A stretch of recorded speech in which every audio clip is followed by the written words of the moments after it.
வணக்கம், welcome to healthy cook. ரொம்பவே சுவையான புதினா சாப்பாடு எப்படி செய்யலாம்னு பார்க்க போகிறோம். வாங்க வீடியோக்குள்ளே போகலாம். பூண்டு 10 பல், இஞ்சி 1 துண்டு, பச்சை மிளகாய் 3, தக்காளி 4 பழம், சின்ன வெங்காயம் 100 கிராம், புதினா தலை 2 கைப்பிடி. இதை அப்படியே மிக்சியில் போட்டு அரைச்சி எடுத்துடலாம்.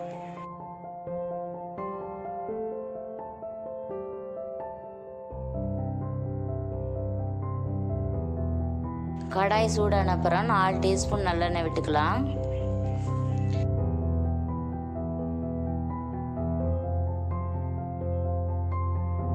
எண்ணெய் சூடான அப்புறம் கடலைப்பருப்பு 2 டீஸ்பூன், முந்திரி பருப்பு கொஞ்சம். காரம் வேணுங்கிறவங்க 2 வரமிளகாய் சேர்த்துக்கலாம், நல்லா டேஸ்ட்டாக இருக்கும். இப்போ நம்ம அரைச்சி வச்ச புதினா பேஸ்ட்டை இதில் சேர்த்துக்கலாம். இப்போ நல்லா பச்சை வாசனை போய் நல்லா திக்காக வர்ற வரைக்கும் சிம்மில் வச்சு கிண்டி விடணும்.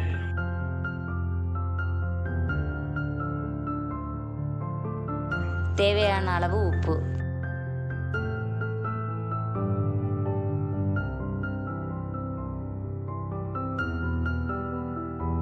இப்போ நல்லா பேஸ்ட் மாதிரி வந்துருச்சு பாருங்க. இப்போ வடிச்சு வச்ச சாப்பாடை நம்ம ஆட் பண்ணிக்கலாம்.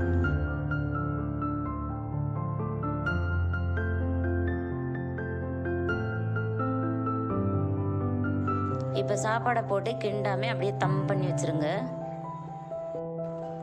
அதுக்கு மேலே 2 டீஸ்பூன் நெய் போட்டுக்கலாம்.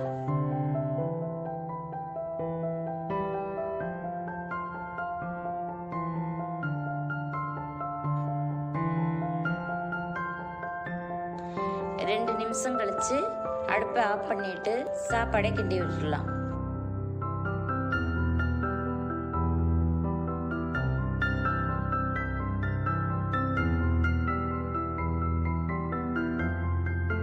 இப்போ டேஸ்டியான புதினா சாப்பாடு ரெடி.